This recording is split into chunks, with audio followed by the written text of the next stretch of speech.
एक बार कौशल्या अम्बा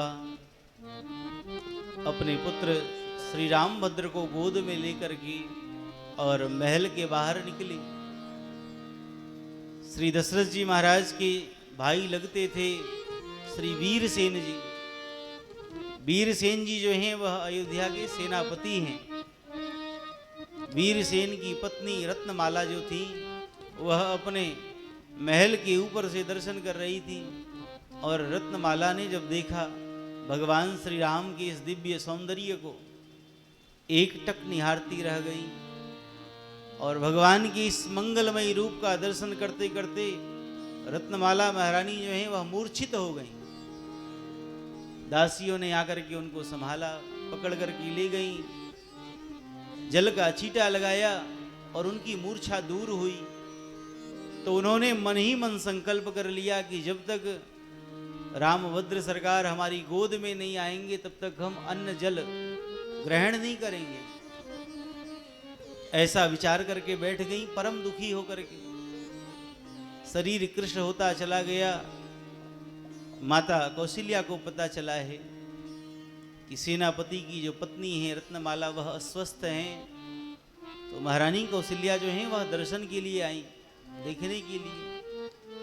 कौशल्या अम्बा के साथ में रामभद्र जी भी आए और जैसे राम लला को कौशल्या अम्बा की गोद में देखा रत्नमाला ने प्रसन्न हो गई, दौड़ करके प्रणाम किया, अभिनंदन किया और रामभद्र जो हैं वह कौशल्या अम्बा की गोद से उतर करके और रत्नमाला की गोद में बैठ गए।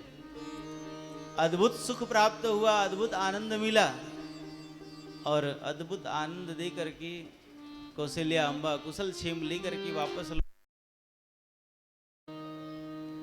बोलिए भक्तवत्सल भगवान की जय। वापस लौट आई। रत्नमाला जो है मन में विचार करने लगी कि कभी यह हमारे अगर पुत्र बन करके हमारे गर्भ से उत्पन्न होते तो अद्भुत आनंद आता।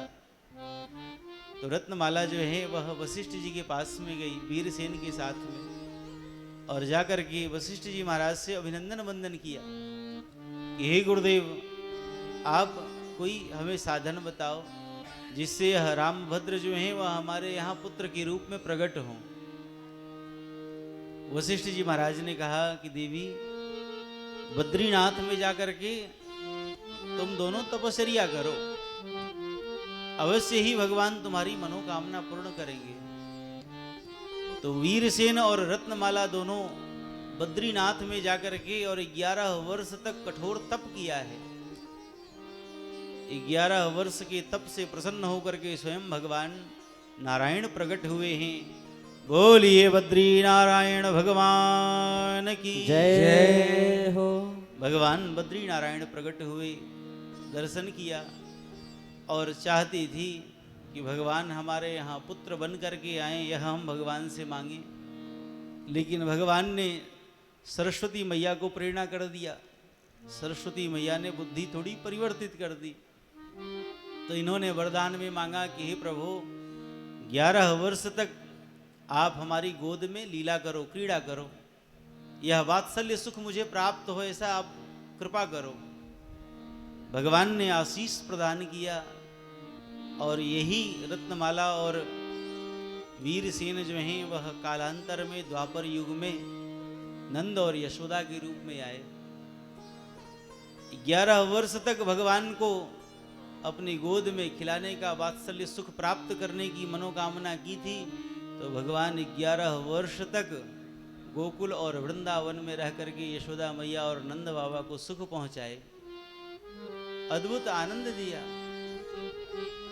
ऐसी दिव्य कृपा, ऐसी दिव्य करुणा करी है भगवान ने। ऐसी भगवान की यह दिव्य मंगलमयी लीला हुई है। एक बार